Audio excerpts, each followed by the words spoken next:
بسم الله الرحمن الرحيم.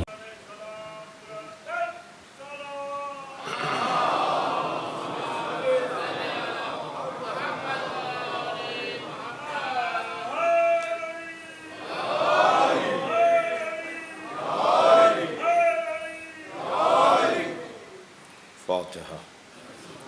بسم الله الرحمن الرحيم. الحمد لله رب العالمين الرحمن الرحيم مالك يوم الدين إياك نعبد وإياك نستعين اهدنا الصراط المستقيم صراط الذين أنعمت عليهم غير المغضوب عليهم ولا الضالين صل على رحمة الله. أعوذ بالله من الشيطان الرجيم. بسم الله الرحمن الرحيم. الحمد لله الذي لا يبلغ مدحته القائلون ولا يحصي نعماءه العادون ولا يعدي حقه المجتهدون الذي ليس لصفته حد محدود ولا نعت موجود ولا وقت معدود ولا أجل ممدود فطر الخلائق بقدرته ونشر الرياح برحمته والصلاة والسلام على الرسول المسدد المصطفى الأمجد المحمود الأحمد سيدنا ومولانا ومولى الكونين جد الحسن والحسين عاني أبا القاسم محمد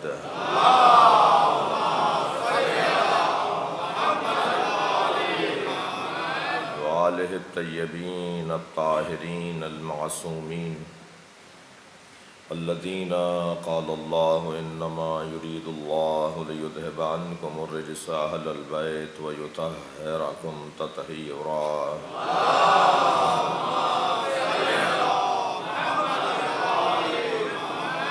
ولعنة الله على أعدائهم أجمعين من يوم عداوتهم إلى قيام يوم الدين. أما بعد، قال الحكيم في قرآن الكريم بسم الله الرحمن الرحيم والعصر إن الإنسان لفي خسر إلا الذين آمنوا وعملوا الصالحات وتواصوا بالحق وتواصوا بالصبر. صلوات.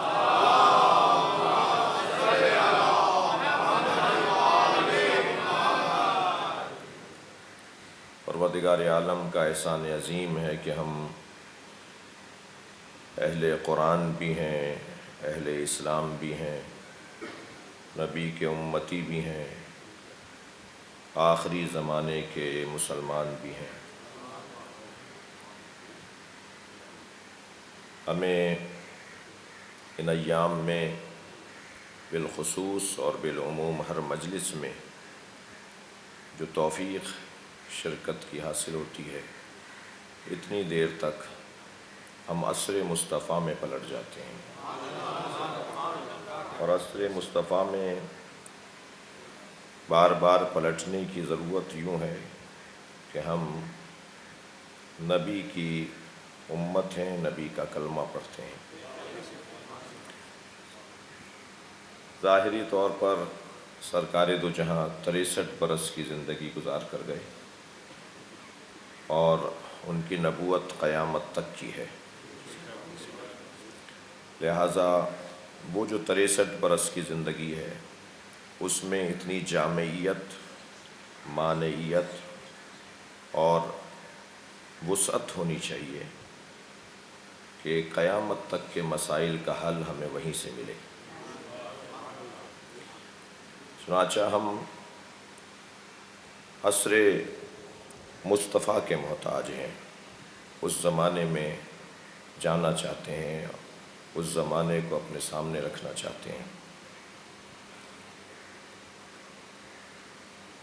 شخصیت اور کسی بھی بڑے آدمی کے لیے جو واقعی طور پہ بڑا ہو، اس کے لیے ان 4 باتوں کا مضبوط ہونا ضروری ہے۔ لفظ اور بہتر کروں کہ سیرت کے 4 رکن ہیں۔ کسی کی بھی سیرت اس وقت تک سیرت نہیں کہلائے گی۔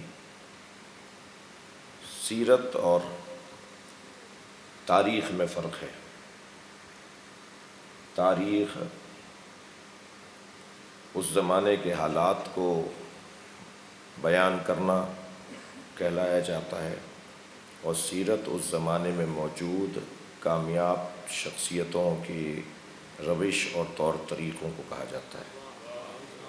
ان کے طور طریقے، ان کی روش اس زمانے کے حالات کو بناتی ہیں، منظم کرتی ہیں، اس کی روش اس زمانے کے حالات کو گویا ترتیب دے رہی ہوتی ہیں۔ لہذا سیرت، علماء کرام عربی دان تشریف فرما ہے کہ سیرت بروزن فعلا، فعلت، سین کے نیچے زیر ہے، خاص روش اور خاص طریقے کو سیرت کہا جاتا ہے، ہر زندگی کو سیرت نہیں کہا جاتا۔ یعنی ہر شخصیت کی سیرت بھی نہیں بنے گی۔ سیرت اس کی بنے گی کہ جو اپنے رویوں پر اپنے اصولوں کو حاکم رکھتا ہو، اپنے طور طریقوں پر اپنے اصولوں کو حاکم رکھتا ہو۔ وہ دنیا ادھر سے ادھر ہو جائے مگر اپنے اصولوں سے ہاتھ نہ اٹھاتا ہو۔ بظاہر وہ اپنے زمانے میں بہت زیادہ محبوب نہیں ہوتا، کبھی ایسا بھی ہے، اپنے زمانے میں وہ شخص بظاہر محبوب نہیں ہوتا، لیکن جیسے جیسے زمانہ آگے بڑھتا ہے اس کی محبوبیت بڑھتی چلی جاتی ہے۔ اور کبھی تو یہ بھی ہوتا ہے کہ اس کے دنیا سے چلے جانے کے بعد اسے پہچانا جاتا ہے، اسے مانا جاتا ہے، پھر اسے یاد کیا جاتا ہے۔ کتنے ہی تاریخ میں ایسے افراد گزرے ہیں جو اپنے زمانے میں متروک تھے اور لوگ انہیں پسند نہیں کرتے تھے، لیکن بعد میں انہیں آئیڈیل بنایا گیا، نمونہ بنایا گیا۔ در حقیقت وہ لوگ تھے کہ جو اپنے زمانے کے لیے نہیں جیتے تھے، وہ آئندہ کے لیے، مستقبل کے لیے اپنی زندگیوں کو گزار رہے تھے۔ تو سیرت ایک خاص انداز زندگی کو، ایک خاص روش کو، ایک طریقہ کار کو کہا جائے گا۔ سیرت کے 4 بنیادی رکن ہیں۔ البتہ یہاں ان 4 رکنوں کو بیان کرنے سے پہلے ایک اور آپ کی خدمت میں منظر عرض کروں کہ نبی مکرم سے متعلق بھی 3 طرح کی دیدیں ہیں، 3 طرح کے زاویہ نگاہ ہیں۔ سرکار کو 3 مختلف زاویوں سے دیکھا جاتا ہے۔ سرکار کو ایک زاویہ نگاہ دیکھنے کا آپ کا نورانی پہلو اور نورانی جنبہ ہے، صرف اور صرف آپ کو نور کی حیثیت سے دیکھا جاتا ہے، اور بشری تقاضے اور معاشرتی ضرورتوں کو یا نظر انداز کیا جاتا ہے یا اس پہ توجہ نہیں کی جاتی، اور بعض اوقات اس نورانی پہلو کو اتنا غالب رکھا جاتا ہے اپنی گفتگو میں کہ لگتا ہے کہ یہ ہمارے لیے نمونہ عمل نہیں تھے۔ وہ جو نورانی پہلو کو غالب رکھتے ہیں وہ اتنا زیادہ اس گفتگو کو بیان کرتے ہیں کہ جس میں مثلا سرکار کے نالین مبارک کا ذکر معلوم ہوا کہ کثرت سے ہو رہا ہوتا ہے، نمو مبارک کا ذکر، آپ کی آنکھ میں جو سرکار سرما لگاتے تھے اس کا ذکر، حتیٰ سرمے کے لیے جو سرکار جو سلائی کا استعمال کرتے تھے وہ کون سی لکڑی کی بنی ہوئی تھی، کس درخت کے لکڑی کی بنی ہوئی تھی، اور حتیٰ نبی مکرم کی خوشبو حضرت کون سی استعمال کرتے تھے۔ زیادہ نہ رکوں، صرف اتنا کہوں کہ اس موضوع پر بولنے والے حضرات اتنی باریک بینی سے نبی کی زندگی کو دیکھ رہے ہوتے ہیں، اتنی باریک بینی سے نبی کی زندگی کو دیکھ رہے ہوتے ہیں کہ رات کی تاریکی میں نبی کے ہاتھ سے گرنے والی سوئی تو انہیں نظر آ جاتی ہے، مگر غدیر کی دھوپ میں نبی کے ہاتھوں پہ علی نظر نہیں آتا ہے۔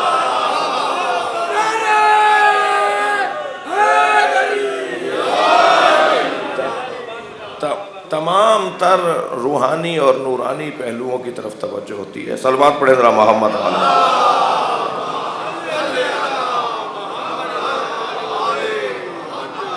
مگر کیونکہ اس میں اعتدال نہیں ہوتا تو بہت اہم ترین منظر انہیں نظر نہیں آتے۔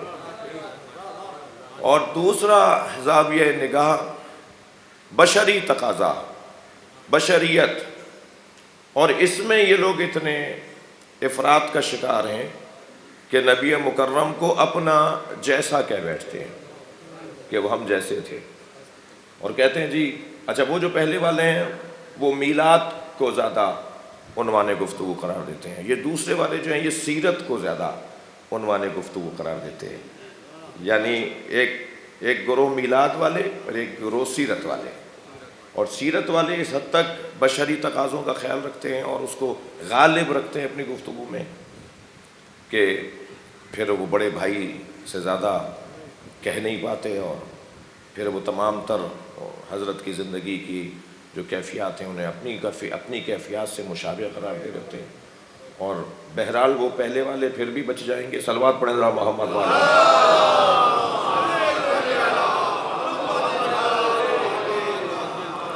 اور یہ اس انداز سے دیکھ رہے ہوتے ہیں۔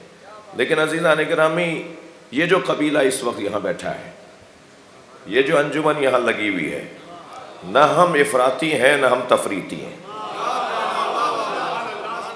ہم نورانی پہلوؤں کو بھی اس پر غور کر کے اس سے استفادہ چاہتے ہیں، اور ہم بشری پہلوؤں پر بھی غور کر کے اس سے استفادہ چاہتے ہیں۔ لہٰذا ہم جب بات کریں گے سرکار کی زندگی کے بارے میں تو ہم کہیں گے نوری بشر، ایک ایسا بشر جو نور تھا۔ صلوات پڑھیں محمد و آل محمد۔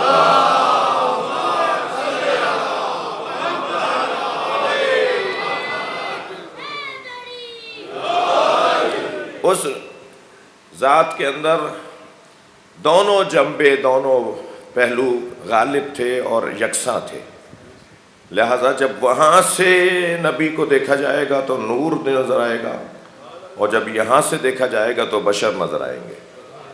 تو ہمیں حق نہیں ہے کہ ہم یہاں سے دیکھیں، اور ہمیں حق نہیں ہے کہ ہم وہاں سے دیکھیں، ہم تو وہ دیکھیں جو علی نے دیکھا ہے، ہم وہ دیکھیں جو جناب زہرا نے دیکھا ہے، ہمیں جو امام حسن اور امام حسین نے نبی دکھائے ہیں ہمیں وہ نبی دیکھنے ہوں گے۔ لہذا سیرت، اس کے 4 بنیادی رکن ہیں۔ سب سے پہلا رکن سیرت یہ ہے، کوئی انسان، میں نے عرض کیا کہ شخصیت کامیاب لوگوں کی بات ہو رہی ہے، کوئی انسان کامیاب شمار ہی نہیں کیا جا سکے گا جب تک اس کی زندگی میں یہ بات روشن نہ ہو کہ اس کا اپنے رب سے تعلق کیسا ہے، اس کا اپنے اللہ سے واسطہ کیسا ہے، اپنے اللہ کے لیے اس کے پاس وقت کتنا ہے، اپنے رب کا وہ کتنا احساس اور اس کی طرف توجہ رکھتا ہے۔ اس کے پاس سارے جہان کے لیے تو وقت ہو مگر اس کے پاس اللہ سے بات کرنے کا وقت نہ ہو، جس نے اسے صلاحیتیں دے کر بھیجا ہے۔ لہٰذا پہلا رکن سیرت عبادت ہے۔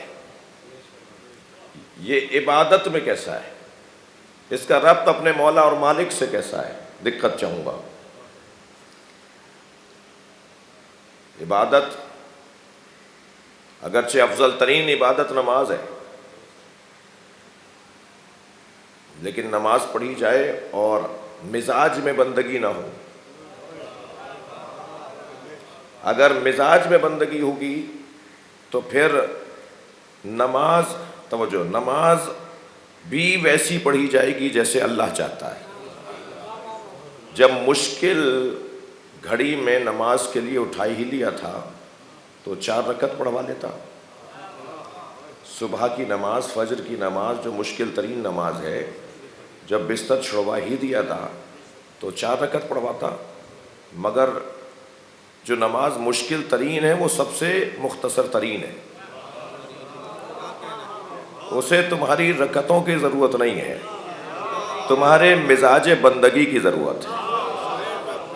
بتاؤ کہ تم، ضرورت بے معنی بتاؤ کہ تم بندے کتنے ہو۔ لہٰذا اپنے رب سے، میں اصلی مضمون کی طرف آؤں، اپنے رب سے اس کا تعلق کتنا گہرا ہے، یہ اس کے رکن اولین ہے سیرت کے حوالے سے۔ باب سیرت مصطفیٰ میں یہ بات کتنی روشن ہے کہ اللہ ہم سب سے چاہتا ہے کہ ہم مصلی پر آئیں، مگر نبی سے کہتا ہے مصلی چھوڑ کے بستر پہ بھی چلے جاؤ۔ قم اللیل الا قلیلا، اے میرے حبیب کبھی آرام بھی کر لیا کرو۔ اتنا گہرا تعلق اور بندگی، ان کی طرف سے سجدہ اس کا حال یہ ہے، اور اس کی طرف سے ان کی بندگی کی جو قبولیت اور پذیرش ہے اس کی کیفیت یہ ہے کہ سبحان الذی اسریٰ بعبدہ، بابرکت ہے وہ ذات جو اپنے بندے کو معراج پر لے گئی۔ میں اور آپ تو کتنا ہی کہتے رہیں کہ ہم اللہ کے بندے ہیں، کمال یہ ہے کہ اللہ کہے کہ یہ میرا بندہ ہے۔ صلوات پڑھیں محمد و آل محمد پر۔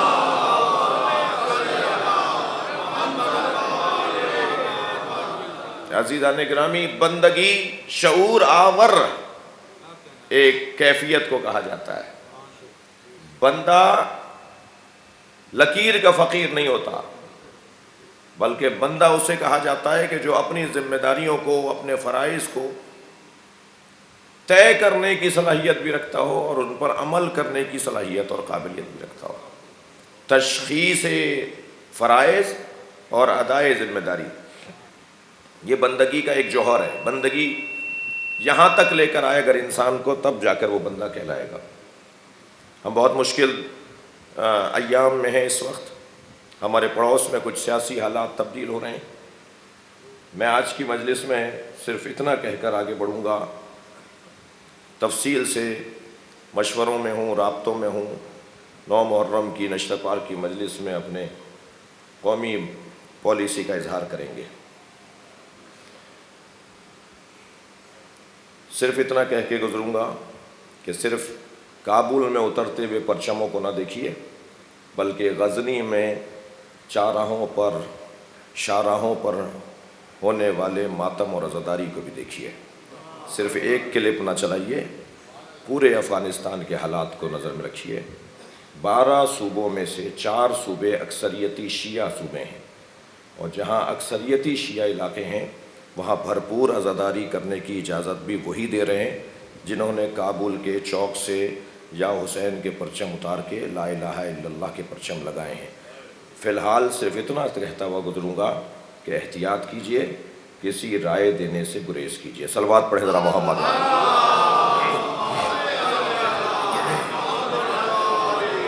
اس سے بہتر اور بلند صلوات پڑھیں گے۔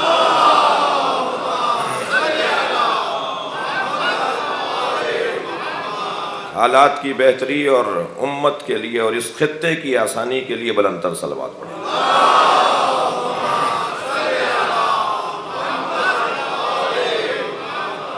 سب سے پہلا عنوان سیرت عبادت الہیہ، بندے کا اپنے رب سے تعلق کتنا گہرا ہے۔ دوسرا عنوان سیرت عزیزان گرامی، اس شخصیت کا اپنے گھر والوں سے تعلق کیسا ہے۔ یہ اللہ کی بارگاہ میں تو بہت اہتمام کے ساتھ بیٹھتا ہے، مگر گھر والوں کے لیے اس کے رویے اچھے نہیں ہیں۔ یہ انسان ناکام ہے، یہ انسان بڑا آدمی نہیں ہے، بلکہ شاید بہت چھوٹا انسان ہے کہ اسے اللہ تو یاد ہے، مگر اللہ نے جن کی ذمہ داریاں اس میں ڈالی ہیں وہ اسے یاد نہیں ہے۔ گھر والوں کے ساتھ اخلاق، زوجہ کے ساتھ اخلاق، بچوں کے ساتھ اخلاق، بہن بھائیوں کے ساتھ معاملات۔ ویسے ہم پر ایک خصوصی انعام ہے، حسینی عزاداروں پر اللہ کا ایک خصوصی انعام ہے۔ ہم امام حسین کی عزاداری کی وجہ سے رشتوں کے پاسدار ہیں۔ کربلا ہمیں رشتوں کی پاسداری سکھاتی ہے۔ بھتیجا، بیٹا، بھائی، بہن، بھانجے، یہ آپ اور ہم جو روزانہ کسی نہ کسی ایک عنوان پر گریہ کر رہے ہوتے ہیں، یہ کیسے ممکن ہے کہ بھانجے کی ماموں کے ساتھ جو محبت ہے، ماموں کی جو بھانجوں کے ساتھ اور بہن کے ساتھ تعلق ہے، ہم اس پر گریہ کریں، اسے سنیں، اور ہمارے گھروں میں ماموں بھانجوں میں الفتیں نہ ہوں، پیار نہ ہو، حقوق کی ادائیگی نہ ہو، بھتیجے کا چاچا کے ساتھ، چچا کا بھتیجے کے ساتھ تعلق تو بیان ہو، مگر گھروں میں چچا اور بھتیجوں میں تعلقات اچھے نہ ہوں، یہ ممکن ہی نہیں ہے۔ اور اگر کہیں ایسا نظر آ رہا ہے تو سمجھیں کہ کربلا تک ابھی پہنچے نہیں ہیں، ہمارے گھوڑے کو بھی کربلا تلاش کرنے کی ضرورت ہے۔ عزیزان گرامی، دوسرا عنوان سیرت یہ ہے، سرکار کی زندگی میں یہ سیرت اور یہ عنوان سیرت انتہا درجے پر اور کمال مطلق پر، ایک دو زوجائیں نہیں، 11 زوجاؤں کے ساتھ تعلق، اور ہر زوجہ جب تک زندہ رہی سرکار کے ساتھ گزرے ہوئے لمحات کو یاد کرتی رہی۔ کوئی جھوٹی روایت تو ملتی، صلوات پڑھے ذرا محمد والے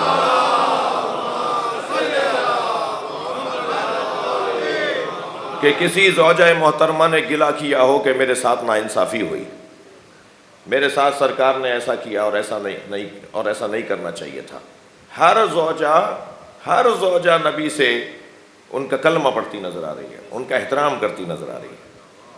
جی 11 زوجاؤں میں غالب زوجاؤں کے فضائل آپ کے پیش نظر ہیں۔ ایک اور صلوات ہدیہ کریں محمد۔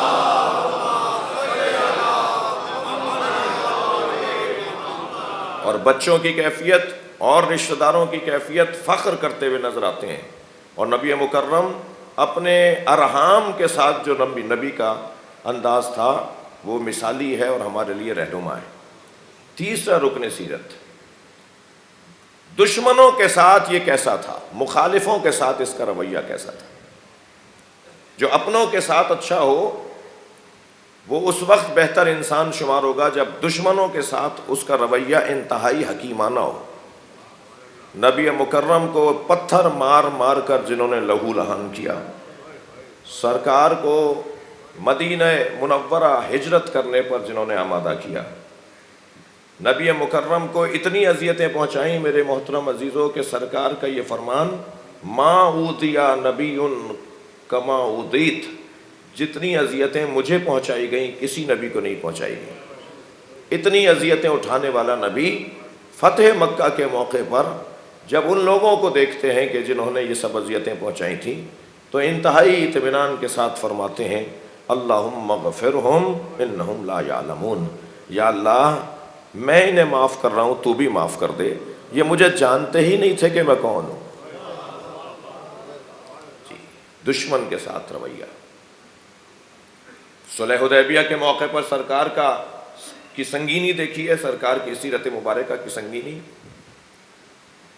بہت بڑی تعداد میں نبی جا رہے تھے اپنے اصحاب کو لے کر، پہلے کئی جنگیں ہو چکی ہیں، ایک جنگ اور ہو جاتی، یہ 6 ہجری کا واقعہ ہے، ایک جنگ اور ہو جاتی، لیکن حضرت وہ محاذ ہی تلوار کی جنگ کا نہیں تھا، وہ محاذ حلم اور بردباری کا، وہ محاذ قلم کے جہاد کا تھا۔ یعنی وہاں تلواریں رکھوا کر قلم چلانے کا مرحلہ تھا۔ یہ منظر بھی نبی کو دکھانا تھا کہ کس انداز سے صلح ہوتی ہے اور کس انداز سے معاہدے ہوتے ہیں، کس انداز سے 2 بڑی طاقتوں میں ظاہری طور پر معاملات کو طے کیا جاتا ہے، یہ بھی سرکار نے دکھایا۔ اور ابھی فتح مکہ نہیں ہوئی، صلح حدیبیہ کا مرحلہ ہے، قلم چلا تھا، دقت قلم چلا تھا کہ اعلان ہوا انا فتحنا لک فتحا مبینا، اے میرے حبیب ہم نے تمہیں فتح مبین دے دی۔ فتح مبین کیسی، یہ تو واپس جا رہے ہیں، صلوات پڑھے ذرا محمد و آل محمد۔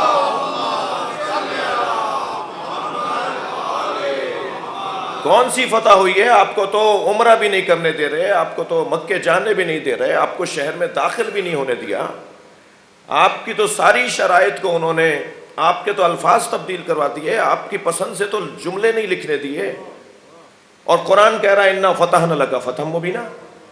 اے میرے حبیب آپ کو خیبر کی، خندق کی، احد کی، بدر کی تمام مارکوں کے اندر 80 سے زیادہ سرایا اور غزوات سرکار نے لڑے، جن میں خود شریک ہوئے وہ غزوات اور جن میں خود شریک نہیں ہوئے وہ سرایا، مگر کسی بھی جنگ کے جیتنے پر اللہ نے نہیں کہا کہ ہم نے تمہیں فتح مبین دے دی۔ یہاں تلوار بھی نہیں چلی اور اللہ کہہ رہا ہے ہم نے تمہیں فتح مبین دے دی. یہ کیسی فتح مبین ہے؟ اللہ گویا پیغام دے رہا ہے برداشت سے بڑھ کر کوئی فتح ہے ہی نہیں، تحمل مزاجی سے بڑھ کر کوئی جیت ہے ہی نہیں. صلوات پڑھیں محمد و آل محمد.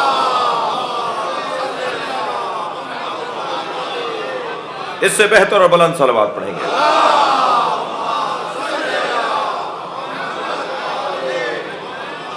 لہذا نبی مکرم دشمنوں سے کیسے ہیں، وہ نبی کی سیرت میں ایک بارز پہلو. اور چوتھا عنوان سیرت وہ یہ کہ اپنے بعد والوں کے لیے کیا چھوڑ کر گئے. جا رہے ہیں، دنیا سے رخصت ہو رہے ہیں، تو بعد والوں کے لیے کوئی ہدیہ، کوئی تحفہ، کوئی رہنمائی. سرکار کی سیرت قابل پیروی اللہ نے اس لیے قرار دی لقد کان لکم فی رسول اللہ اسوۃ حسنہ، اس لیے کہ نبی مکرم اپنے بعد دو گراں قدر چیزیں چھوڑے جا رہے ہیں، قرآن اور اطرت اہل بیت. میری یہاں تمہید اگر مکمل ہو تو میں عرض کروں عزیزان گرامی، نبی کے افعال اور نبی کے ملاقات کو محفوظ رکھنے کے لیے اللہ نے اہتمام کیا ہے جنہیں پنجتن کہا جاتا ہے. دیکھیے نبی کے بعد ہمیں ایسا انتظام اللہ نے عطا کیا ہے، نبی چھوڑ کر گئے ہیں، جس سے یہ ثابت ہوتا رہے کہ نبی گئے نہیں ہیں. توجہ چاہوں گا، ایک مفہوم ہے اور محنت سے، ذہنی طور پر محنت سے سجانے کے بعد آپ تک منتقل کیا جاتا ہے. یہیں بیٹھ کر مجھے جملے نہیں آ رہے ہیں، کوئی 10 دفعہ سوچا ہے کہ یہ کہنا ہے وہ کہنا ہے. اس کے بعد صلوات پڑھے ذرا محمد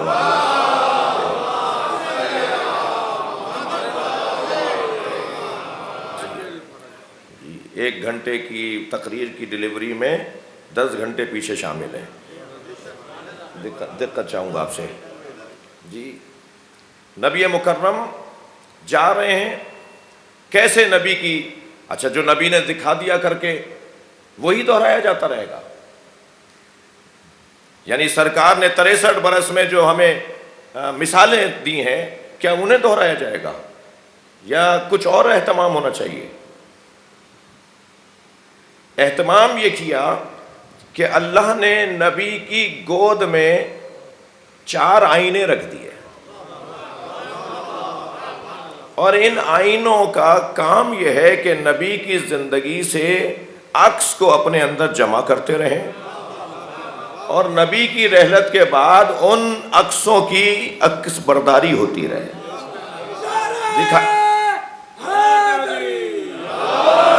یا میں یوں کہوں کہ نبی ہوتے تو کیا کرتے، وہ یہ آئینے بتاتے ہوئے نظر آئے. نبی نے کیا کیا، یہ نبی کی 63 برس کی زندگی ہے، اور نبی ہوتے تو کیا کرتے یہ پنجتن بتائیں گے. اللہ نے نبی مکرم پر کتاب بھی اتاری اور نبی مکرم پر 4 آئینے بھی اتارے. مجھے کہنے دیجئے جیسا کتاب کا وزن ہے ایسا ہی ان 4 آئینوں کا وزن ہے. لہذا فرمایا میں 2 گراں قدر تمہارے درمیان چھوڑ کر جا رہا ہوں، 2 سنگین چیزیں چھوڑ کر جا رہا ہوں، کتاب اللہ و اطرتی اہل بیتی. دونوں کا وزن ایک جیسا ہے، اور اگر معرفت کی نگاہوں سے دیکھا جائے تو اس کا وزن زیادہ سنگین ہے جو کسی اور کو اٹھا رہا ہو. یعنی اگر اہل بیت قرآن کے حامل ہیں تو ان کا وزن سنگین ہونا چاہیے، تبھی قرآن ان پر حمل ہوگا. اللہ اکبر. لہٰذا ایک کو ثقل اکبر کہا گیا اور ایک کو ثقل اصغر کہا گیا، اور یہ دونوں سنگین چیزیں، اور ان کی سنگینی مادی نہیں ہے، دقت چاہوں گا، ان کی سنگینی معنوی ہے، روحانی ہے. گھوڑا اٹھا لیتا تھا نبی کو، نبی نے اٹھا لیا قرآن کو. قرآن کے لیے قرآن کہہ رہا ہے کہ اگر ہم نے اس قرآن کو پہاڑوں پر اتارا ہوتا تو پہاڑ ریزہ ریزہ ہو جاتا. تو وہ کون سا وزن ہے جو پہاڑ برداشت نہیں کر پاتا، اور وہ کون سا وزن ہے جو ہماری طاق برداشت کر لیتی ہے؟ صلوات پڑھیں ذرا محمد و آل محمد.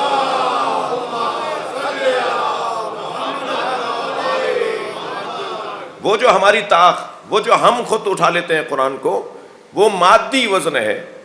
یہاں مراد جو نبی فرما رہے ہیں مادی وزن ہی نہیں ہے، بلکہ نبی مکرم جس وزن کی بات کر رہے ہیں وہ روحانی اور مانوی وزن ہے. اس کو اٹھانے کے لیے وہ پہاڑ برداشت نہیں کر سکتا تھا مانوی وزن. لو انزلنا هذا القرآن على جبل لرأيته خاشعا متصدعا من خشیۃ اللہ. یہ پہاڑ برداشت نہیں کر پاتا، ریزہ ریزہ ہو جاتا، لیکن نبی اٹھا رہے ہیں تو یہ مانوی وزن ہے.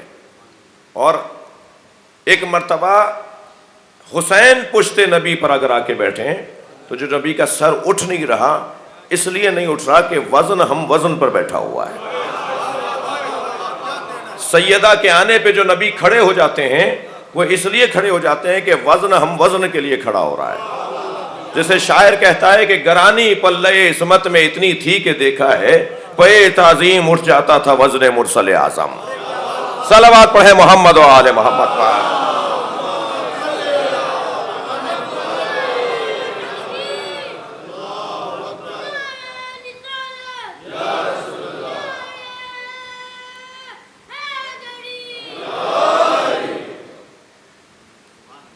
یہ 4 آئینے جو اللہ نے نبی کو حوالے کیے ہیں، ان میں پہلا آئینہ قد رسول کے مبارک برابر ہے، نبی کے قد کے برابر ہے. جی جو بات کی جائے اس پہ دلیل بھی ہو. یہ پہلا آئینہ جسے علی کہتے ہیں یہ نبی کے قد کے برابر ہے. دلیل دے دوں؟ فَقُلْ تَعَالُوا نَدْعُ أَبْنَاءَنَا وَأَبْنَاءَكُمْ وَنِسَاءَنَا وَنِسَاءَكُمْ. اے میرے حبیب ان سے کہہ دو کہ ہم اپنے بیٹے لاتے ہیں تم اپنے بیٹے لاؤ، ہم اپنی بیٹیاں لاتے ہیں تم اپنی بیٹیاں لاؤ، ہم اپنے جیسے لاتے ہیں تم اپنا جیسا لاؤ. تو اللہ نے نبی جیسا جسے بنایا ہے اسے علی کہا جاتا ہے.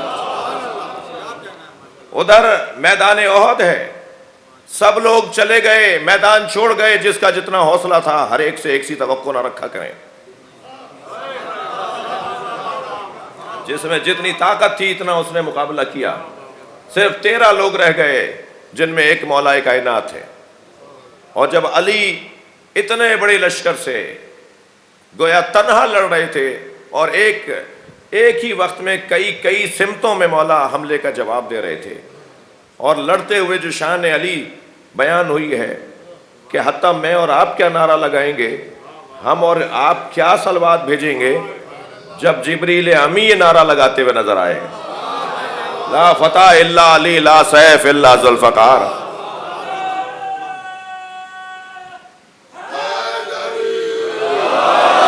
نبی کے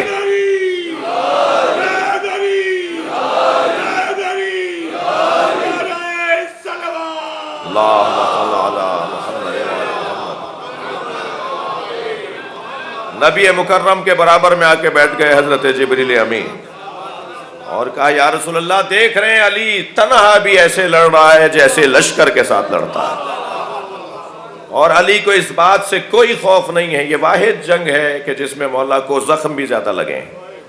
علی کو اس بات سے کوئی خوف نہیں ہے کہ علی پر حملہ ہوگا اور علی جام شہادت نوش کر جائیں گے اور جان سے ہاتھ اٹھا لیں گے. تو میرے مولا نبی نے بے ساختہ فرمایا کیفا لا انہ منی وانا منہ. ایسے کیوں کرنا لڑے، یہ مجھ سے ہے اور میں اس سے ہوں. اور یہ منیت کی کیا کیفیت تھی کہ جبریل نے بے ساختہ فرمایا انا منکما، اور میں آپ دونوں کی برکت سے ہوں. وہ جو آئینہ نبی کا ایک آئینہ جو پہلا آئینہ ہے وہ قد رسول کے برابر ہے، لہذا وہ مکمل تصویر دکھائے گا، وہ مکمل تصویر دکھائے گا. اور عزیزان گرامی اس نے مکمل تصویر دکھائی. انا اقاتل علی التنزیل یا علی انتا تقاتل علی التاویل. یا علی میں تنزیل کی بنیاد پر جہاد کر رہا ہوں، تم تعویل کی بنیاد پر جہاد کرو گے. سورہ مبارکہ نساء کی ایک آیت تو اس قد رسول کے مطابق آئینے کی تعریف یوں کرتا ہے. وہ آیت یوں تعریف کرتی نظر آتی ہے فقاتل فی سبیل اللہ ولا تکلف الا نفسک.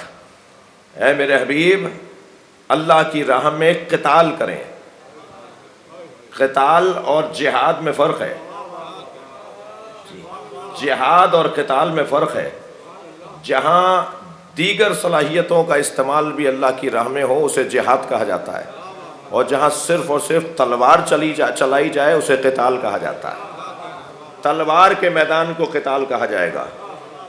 لفظ جہاد اگر استعمال ہوتا تو گنجائش نکال لی جاتی کہ یہاں تو اور بھی میدان تھے اللہ کی راہ میں کام کرنے کے، لیکن قتال کا لفظ ہے. فقاتل فی سبیل اللہ، اے میرے حبیب امر ہے اللہ کا نبی کو، اے میرے رسول، اے میرے حبیب، اللہ کی راہ میں تلوار نکالیے.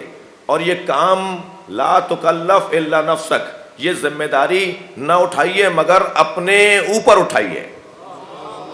اتنے بڑے محترم مجمع میں سوال کرتا ہوں کہ نبی نے کتنی دفعہ تلوار اٹھائی؟ سرکار کے ہاتھ میں تو تلوار جچتی نہیں تھی، اس لیے کہ رحمت للعالمین ہے. جو رحمت للعالمین ہو وہ تلوار نہیں اٹھائے گا. تو یہ اللہ جو کہہ رہا ہے کہ یہ کام نہ دیجیے گا، یہ کام نہ کیجیے گا، یہ کام حمل نہ کیجیے گا مگر الا لنفسک، اللہ نفسک، یہ کام کرے تو آپ کا نفس کرے. اور اللہ کے نبی کے نفس کو علی کہا جاتا ہے. تو یہ نبی مکرم کا مکمل قد رسول کے مطابق آئینہ، الا لا نبی آبادی یا علی، یا علی تم اور میں ایسے ہی ہیں جیسے ہارون اور موسیٰ. یہ ایک دلیل نہیں ہے ہمارے پاس کہ یہ قد رسول کے مطابق آئینہ ہے. تم اور میں ایسے ہی ہیں جیسے ہارون اور موسیٰ، دونوں نبی ہیں، لیکن فوراً کہا الا لا نبی آبادی، سارے کمالات وہی ہیں مگر بس میرے بعد کوئی نبی نہیں ہے، میرے بعد آنے والا کوئی نبی، تم میرے بعد نبی نہیں ہو. ضرورت نبوت نہیں تھی اس لیے تم نبی نہیں ہو. اس زمانے میں آتے جس زمانے میں نبوت کی ضرورت تھی تو ایسے ہی نبی ہوتے ہیں، لیکن ضرورت قلمدان نبوت ختم ہو چکا، اب قلمدان امامت ہے. لہذا فرمایا سارے کمالات تمہارے اندر میرے والے ہیں بس اس ایک نقطے کے علاوہ. یہ ایک آئینہ. اب کیسے نبی ہوتے تو کیا کرتے؟ وہ علی نے کر کے دکھایا. نبی ہوتے تو یہ کرتے.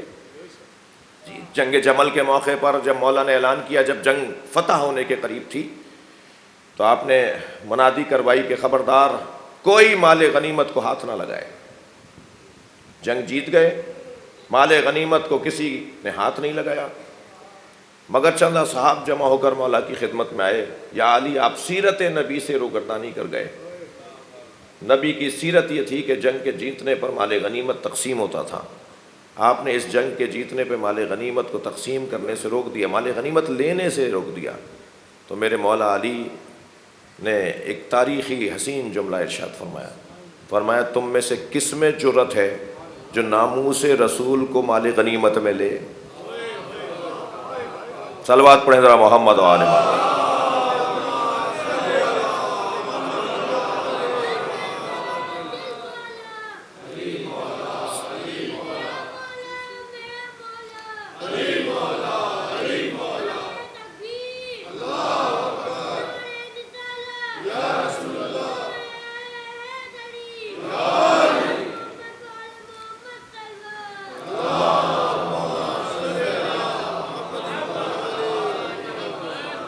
اس بچے کے اعتماد پر بھی اسے شاباش ہو، مگر پتہ نہیں مجلس میں ان کے ابا کہاں بیٹھے ہوئے ہیں، یا ان کے تایا دادا کوئی تو ان کا بڑا ہوگا نا، تاکہ اسے سکھائے کہ کیسے نعرے لگائے جاتے ہیں اور کب لگائے جاتے ہیں. ایک صلوات پڑھیں ذرا محمد والے.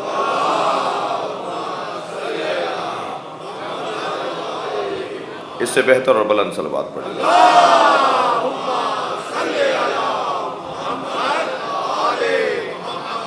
یہ ایک آئینہ. دوسرا آئینہ نسبتاً چھوٹا ہے، توجہ، نسبتاً چھوٹا ہے مگر اپنے شعبے میں مکمل ہے، اور اسے فاطمہ زہرا کہا جاتا ہے. فاطمہ تو بضعۃ منی، خواتین کے میدان میں نبی ہوتے تو ایسے ہوتے. صلوات پڑھے محمد و آل محمد.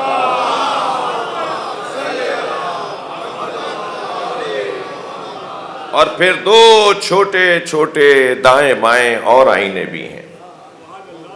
ایک کو حسن کہتے ہیں، ایک کو حسین کہتے ہیں۔ یہ بظاہر چھوٹے آئینے ضرور ہیں، مگر محترم سننے والوں، آئینہ چھوٹا ہو یا بڑا تصویر مکمل دکھاتا ہے۔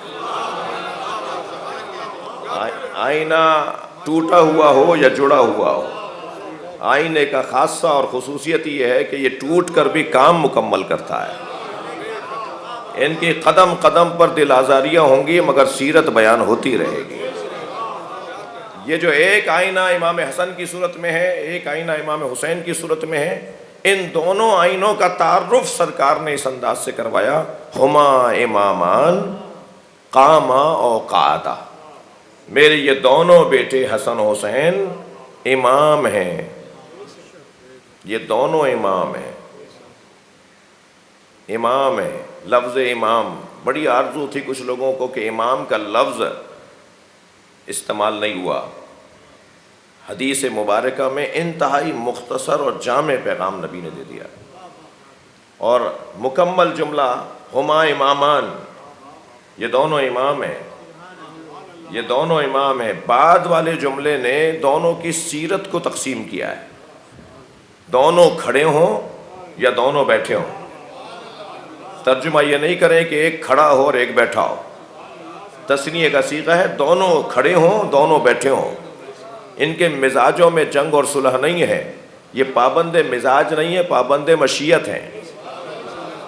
اگر حسین کو ضرورت پڑے گی صلح کی تو حسین بھی صلح کریں گے، اور اگر حسن کو ضرورت پڑے گی تلوار چلانے کی تو حسن بھی تلوار چلائیں گے۔ یہ تلوار رکھنا اور قلم چلانے کا مزاج نہیں رکھتے، بلکہ دیکھتے ہیں کہ اللہ ان سے کیا چاہتا ہے۔ دونوں کے مزاج میں مشیت کی پابندی ہے۔ ہما امامان قاما تثنیہ، دونوں کھڑے ہوں، قعدا ہم روزانہ اس جملے کو کہتے ہیں، بحول اللہ اقوم و اقعد، نماز کی حالت میں اس لفظ کو ہم روزانہ ادا کرتے ہیں اور دسیوں دفعہ ادا کرتے ہیں۔ اللہ کی مدد سے اقوم کھڑا ہوتا ہوں، اقعد بیٹھتا ہوں، قاما دونوں کھڑے ہوں، قعدہ دونوں بیٹھے ہوں، دونوں امام ہیں۔ اور دونوں کی امامت عزیزان گرامی اتنی روشن ہے کہ یہ بحث بھی یہاں نہیں ہوگی کہ بچے ہیں اور امام ہیں۔ بھائی زیادہ اس الجھن میں نہ پڑیے، نبی بچپن میں نبی ہو سکتا ہے تو امام بھی بچپن میں امام ہو سکتا ہے۔ اگر حضرت اسماعیل دنیا میں آنے سے پہلے علیم بھی ہیں اور حلیم بھی ہیں، یہ سورہ زاریات اور سورہ مبارکہ مریم کے اندر دونوں آیتیں حضرت اسماعیل کے لیے۔ اللہ ارشاد فرمایا فَبَشِّرُوهُ بِغُلَامٍ علیم، حضرت ابراہیم کو ایک ایسی اولاد، ایک ایسے بچے کی بشارت دی ان لوگوں نے جو علیم بچہ ہے۔ علیم تو اللہ کی صفات میں سے ہے، کہیں توحید ناشناس توحید پرستوں کو آیت نظر نہ آ جائے کہ علیم تو اللہ کو کہتے ہیں۔ اللہ ایک بچے کو کہہ رہا ہے جو ابھی دنیا میں نہیں آیا، یعنی کوئی بچہ ایسا ہو سکتا ہے کہ دنیا میں آنے سے پہلے پڑھا لکھا ہو، تعلیم وہاں سے لے کر آئے، علم وہاں سے لے کر آئے۔ قرآن میں اگر ایک مثال بھی موجود ہے تو کیا دوبارہ کچھ اور مثال دینے کی ضرورت ہے؟ فارمولوں کی کتاب ہے، اللہ کی جانب سے آنے والا وہاں سے پڑھ کر آتا ہے، لہٰذا یہاں علیم کہا، اور پھر ایک اور آیت کے اندر حلیم کہا ہے حضرت اسماعیل کو، وَبَشَّرْنَاهُ بِغُلَامٍ حلیم، ہم نے ابراہیم کو بشارت دی ایک ایسے بچے کی جو حلیم اور بردبار۔ عزیزان گرامی، وہاں سے علم بھی لے کر آئے ہیں، وہاں سے تحمل مزاجی بھی لے کر آئے ہیں، اور یہ دونوں بچے بھی، دونوں شہزادے بھی، ہما امامان، دونوں امام ہیں، چاہے ان میں سے دونوں کھڑے ہوں یا دونوں بیٹھے ہوں۔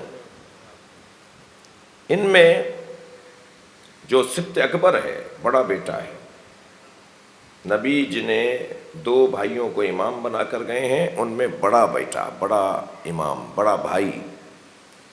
بلکہ عظمت امام حسن مجتبیٰ پر ایک جملہ حضرت کی خدمت میں ہدیہ کروں تاکہ مولا ہم سے راضی ہوں۔ حسین تو عزیزوں نام نہیں ہے،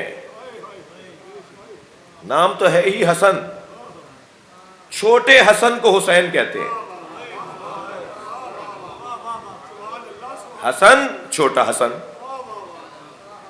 حسن مجتبی، چھوٹا حسن حسین. چھوٹے حسن کو حسین کہتے ہیں نا. یعنی یہ کمال ہے اس وجود مقدس امام حسن مجتبی کا کہ حسین بھی جڑے ہوئے ہیں تو انہی کے نام سے جڑے ہوئے ہیں. صلوات پڑھیں عظمت اہل بیت پر.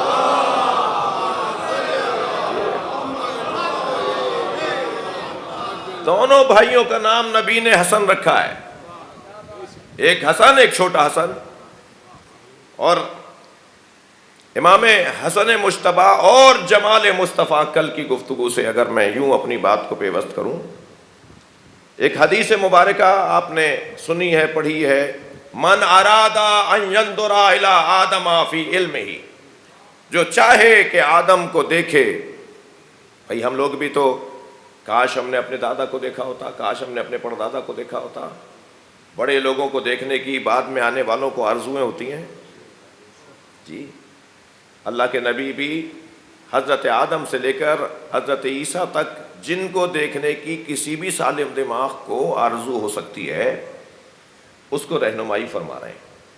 من اراد ان ينظر الى آدم فی علمہ، جو چاہے جس کی آرزو ہو کہ آدم کو ان کے علم میں دیکھے. وَإِلَى نُوح فی حلمہ، جو حضرت نوح کو ان کے حلم اور بردباری میں دیکھے. وَعَلَىٰ ابراہیم فی خلتہ، جو حضرت ابراہیم کو ان کی خلت میں دیکھنا چاہے.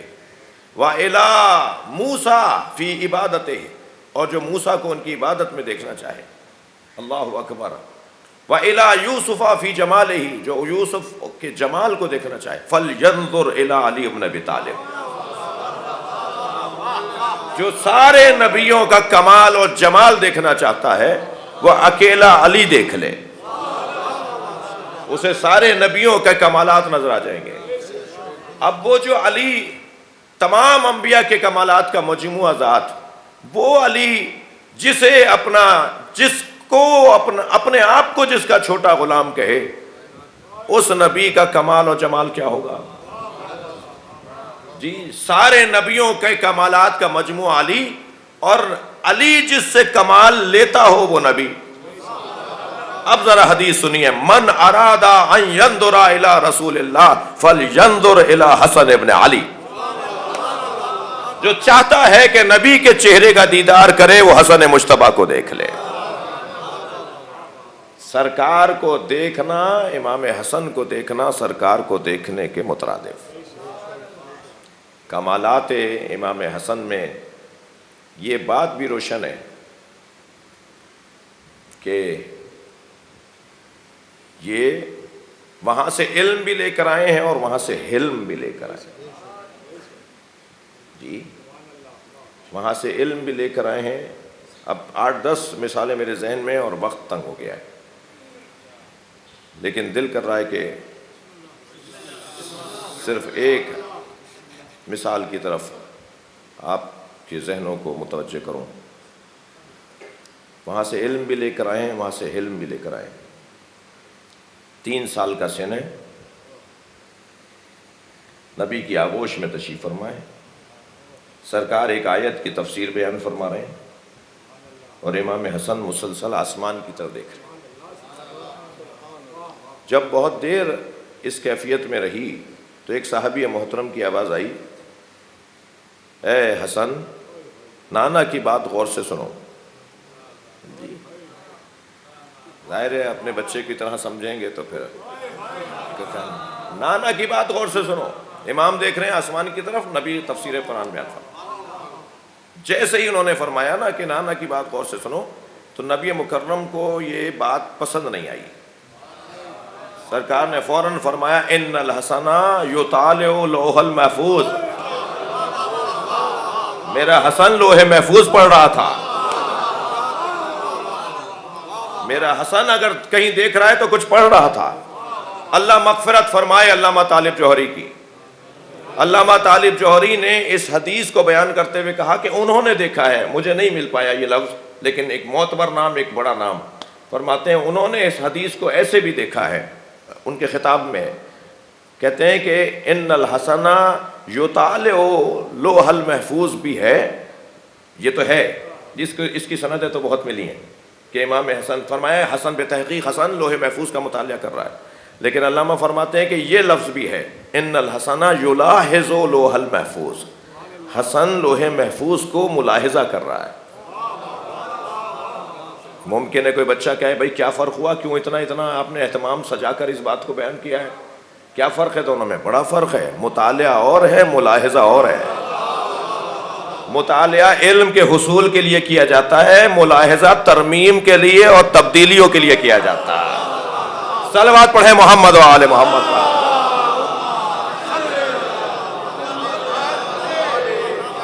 یہ اس فاطمہ زہرا کا لال ہے، یہ اس بی بی کا بچہ ہے جس بی بی نے مولا علی سے یہ فرمایا تھا انی عالمۃ ما کان وما یکون، جو ماضی میں گزر گیا میں اس کی عالمہ بھی ہوں، جو آگے ہوگا میں اسے بھی جانتی ہوں، ومن لم یکن، اور جو نہیں ہوگا میں اسے بھی جانتی ہوں۔ تو نبی نے فرمایا میری فاطمہ لوح محفوظ کو پڑھتی ہے اور وہ جانتی ہے کہ کیا ہوگا اور کیا نہیں ہوگا۔ اتنا بڑا مجمع آج صبح ہفتوں میں محرم امام حسن کی اس فضیلت کو سن کر کچھ دیر کے لیے اپنی لو لگائے امام حسن سے۔ حسن مولا اس ذات کو کہا جاتا ہے جو تقدیریں بدل سکتا ہے، جنہیں اپنی تقدیریں بہتر کرنی ہیں وہ صلوات ہدیہ کریں۔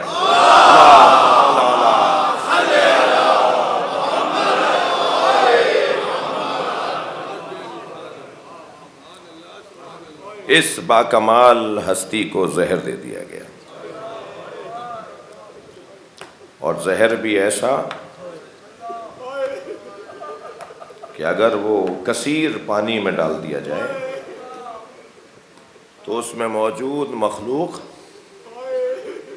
تڑپ تڑپ کے مر جائے۔ جب امام کو قے آنے لگی، جگر کے ٹکڑے کٹ کٹ کر باہر آنے لگے،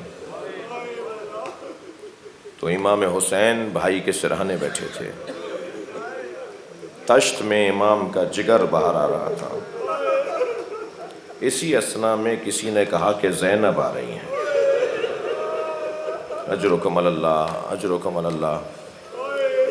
فرمایا بھائی حسین یہ تشت اٹھا لو، میری بہن برداشت نہیں کر پائے گی۔ سلام ہو زینب کبریٰ پر۔ کبھی بھائی کے جگر کے ٹکڑے دیکھتی ہیں، کبھی اس سے پہلے نانا کا جنازہ دیکھتی ہیں، ماں کی میت دیکھتی ہیں، بابا کا لاشا دیکھتی ہیں، بھائی کے جگر کے ٹکڑے دیکھتی ہیں، اور حد ہے برداشت کی، 70 قدم کے فاصلے سے حسین کو ذبح ہوتے ہوئے دیکھتی ہیں۔ اجرکم اللہ اجرکم اللہ۔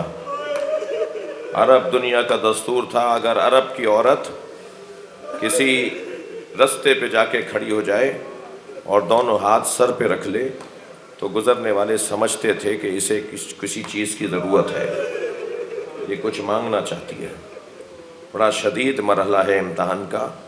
جب حسین کے گلے پہ چھری چل رہی تھی تو میری بیوی نے کئی مرتبہ سر پہ ہاتھ رکھ کر یزیدی سپاہیوں کو متوجہ کیا کہ علی کی بیٹی کچھ مانگ رہی ہے، مگر عزادارو یہ تو عرب بھی نہیں تھے، یہ تو عرب بھی نہیں تھے، ورنہ کوئی تو بڑھ کر پوچھتا کہ یہ بی بی کیا مانگ رہی ہے۔ جب کسی نے بی بی کو جواب نہیں دیا تو خود صدائیں لگائیں کوئی ہے جو میرے بھائی کو بچائے۔ اجرکم اللہ اجرکم اللہ۔ میرے مولا امام حسن نے وصیتیں فرمائیں، اور وصیتوں کے درمیان جناب ام فروہ کو جناب قاسم کی عمر اس وقت 2 سال کی ہے۔ جب امام کی شہادت ہو رہی ہے حضرت قاسم 2 سال کے ہیں، اور جب حضرت ام فروہ سے وصیتیں فرمانے لگے، اپنے بچے کو اپنے سینے پہ لٹا کر حضرت ام فروا کو ایک تحریر لکھ کر دی کہ کبھی مشکل ترین وقت آئے تو یہ تحریر کھول کر دیکھ لینا اور یہ بھائی حسین کو دے دینا. بڑے بھائی کی زوجہ ہے، بھائی کا یتیم بچہ ہے. 10 سال تک امام حسین نے جناب ام فروا کو کوئی ضرورت ہی پیش نہیں آنے دی کہ بی بی بڑھ کر کہتی کہ مشکل گھڑی ہے حسین سے مدد مانگو. پہلے سے پہلے ضرورتوں کو مکمل کرنا، احساس رکھنا جو ایک امامت کا تقاضا اور جو ایک کامل انسان ہونے کی علامت ہے، کبھی ضرورت پیش نہیں آئی. مگر عزادار و کربلا میں مشکل آ گئی. کبھی جناب ام فروا کی زندگی میں اتنی مشکل نہیں آئی تھی جتنی کربلا میں بی بی محسوس کر رہی ہیں. اجرکم اللہ. لہٰذا وہ تحریر کربلا میں کھول کر دیکھی گئی جو امام حسین کے نام لکھی تھی، اے بھائی حسین کربلا میں نہیں رہوں گا. اجرکم اللہ، اجرکم اللہ، مگر میری جانب سے میرے بچے قاسم کو قبول کر لینا. آپ آمادہ ہیں؟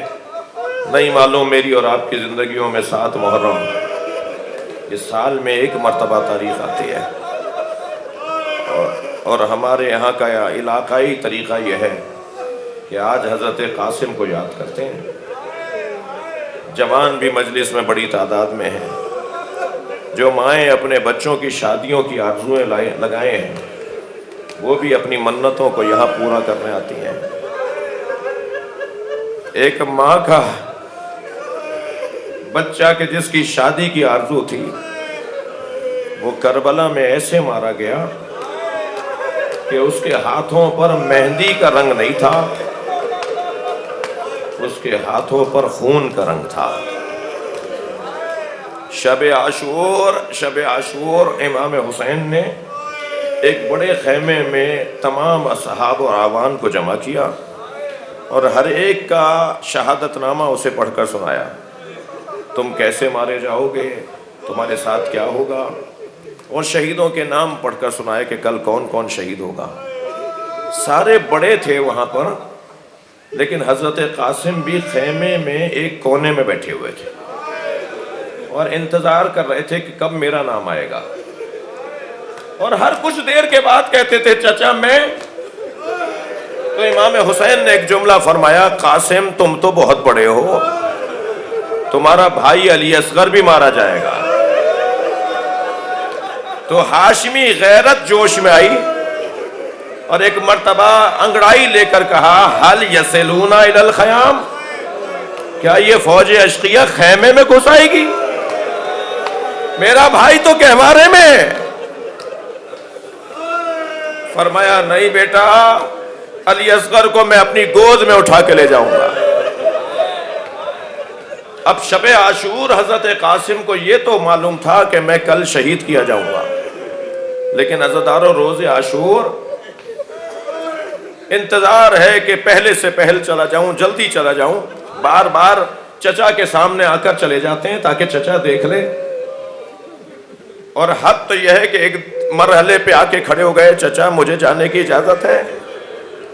امام نے فرمایا اپنی ماں کے پاس واپس جاؤ. کہتے ہیں کہ 3 مرتبہ امام حسین نے لوٹایا. اب جناب ام فروا کو یاد آیا کہ وہ خط اسی مشکل وقت کے لیے تو تھا. اس خط کو کھولا تو اس میں امام حسن کی وصیت ہے.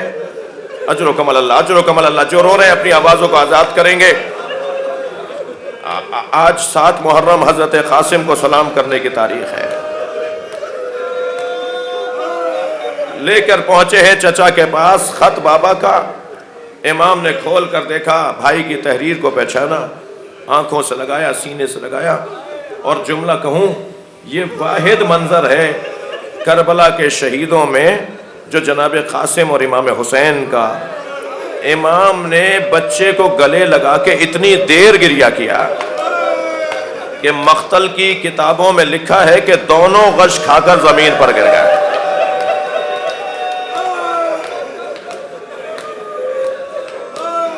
جناب زینب نے امام حسین کے سرہانے بیٹھ کر سورہ شفا پڑھی، جناب قاسم کے سرہانے بیٹھ کر سورہ شفا پڑھی، پھر آواز دی عباس قاسم کو تیار کرو، اور حضرت قاسم کو تیار کیا گیا. پیر بہت دراز نہیں تھے، قد بہت دراز نہیں تھا، رکابے کاٹ کر چھوٹا کر کے پیروں تک پہنچایا گیا. امام حسین نے عمامہ باندھا اور نقاب بھی لگا دی، اور نقاب اس لیے لگائی کہ جناب قاسم حسن و جمال میں حضرت ابو طالب جیسے تھے. مقتل لکھنے والوں کا کہنا یہ ہے کہ حسین نے چہرہ بہت کم سنی کا تھا، چہرہ مبارک پر بچپنا ظاہر تھا، اور حسن و جمال میں حضرت ابو طالب کے مشابہ تھے. آپ کی آنکھوں میں آنسو ہیں. جب یہ کٹا ہوا سر شام کے بازار سے گزرنے لگا، اجر و کمال اللہ، اجر و کمال اللہ، حسن جناب قاسم کا ایک منظر عرض کر رہا ہوں. تو شامیوں میں سے ایک نے بڑھ کر کہا آؤ ذرا اس چہرے کو بھی تو دیکھو. اپنے دوستوں کو دکھاتا ہوا کہتا ہے اس چہرے کو بھی تو دیکھو، کفل قتل قمر، چاند کا ٹکڑا ہے. عزادارو، جو دشمن کی نگاہ میں چاند کا ٹکڑا ہو وہ ماں کی نگاہ میں کتنا حسین ہوگا. نقاب اس لیے لگائی کہ بچہ سمجھ کر حملہ نہ کر دیں. میدان کربلا میں روانہ کیا، اور جب حضرت قاسم وہاں پہنچے تو انداز وغا دادا والا ہے، انداز وغا دادا جعفر طیار والا ہے کہ بڑے بڑے پہلوانوں کا مقابلہ ہونے لگا. ارزاق شامی کا بڑا بیٹا آیا، حضرت قاسم نے مار دیا. ارزاق شامی کا دوسرا بیٹا آیا، پہلوانوں کا بیٹا پہلوان آیا، حضرت قاسم نے اسے بھی مار دیا. اور پھر اب جلال اور غصے میں خود ارزاق شامی آگے آیا. جب اس کیفیت میں جہاد ہونے لگا تو امام حسین نے دونوں ہاتھوں کو بلند کر دیا. یا اللہ، میرے بھتیجے کی حفاظت فرما. مگر عزادارو، حضرت قاسم نے اس پہلوان کو بھی مار دیا. اور پھر کسی نے آواز لگائی قاسم تمہارے جوتے کا تسمہ کھل گیا. حضرت قاسم نے جھک کر دیکھا تو سر پر ایک گرز آ کر لگا. گھوڑے سے گرے، چچا کو آواز دی چچا میری مدد کیجیے گا. عزادارو، جو رونے آئے ہیں جملہ ہدیہ کر رہا ہوں. کربلا میں 2 بدن پامال ہوئے ہیں. نہیں، آوازوں کو آزاد کریں گے. 7 محرم ہے. کربلا میں 2 بدن پامال ہوئے ہیں، ایک حسین کا بدن، ایک قاسم کا بدن. مگر دونوں میں فرق یہ ہے ایک زندگی میں پامال ہوا. حسین نے آواز دی تم نے میرے بھتیجے کو یتیم سمجھا ہے. یہ کہہ کر حسین گھوڑے پر بیٹھ کر روانہ ہوئے. فوج اشقیاء یہ سمجھی کہ حسین نے حملہ کر دیا ہے. یہاں کے گھوڑے وہاں دوڑے اور وہاں کے گھوڑے یہاں دوڑے، اور بار بار آواز آتی رہی چچا مدد کیجیے گا. حسین جب پہنچے تو بدن پامال ہو گیا تھا. بیٹھ گئے بچے کے لاشے کے قریب. ابھی آپ گٹھڑی کی زیارت کریں گے. جناب جعفری صاحب ایک گٹھڑی اٹھا کے لا رہے ہیں. تصور میں ذرا کربلا چلے جائیے گا. حسین نے اپنے بھتیجے کے بدن کے ٹکڑے جمع کیے ہوں گے. اجر و کمال اللہ، بہت رو لیے، بس آخری منزل. امام نے بچے کا لاشا کیسے اٹھایا؟ ابا بچھا دی، لاشے کے ٹکڑے جمع کیے اور لائے ہیں گنج شہیدہ کی طرف. مگر بھابی ام فروا امام کو نظر نہیں آئی. پوچھنے لگے بہن زینب بھابی کہاں ہے؟ تو دیکھا کہ پشت خیمہ پر سجدے کی حالت میں ہے اور تسبیح پڑھ رہی ہیں شکرن شکرا. جیسے ہی تسبیح مکمل ہوئی آواز دی آپ کو حسین بلا رہے ہیں. آئی وہاں جہاں لاشا رکھا ہوا تھا. امام کی گردن جھکی ہوئی تھی، بی بی سامنے بیٹھی تھی. لاشے کو دیکھا، پھر حسین مولا کو دیکھا. بڑا عجیب جملہ ہے جو مقتل نے لکھا. آواز دے کر کہا حسین اپنی گردن سیدھی کیجئے.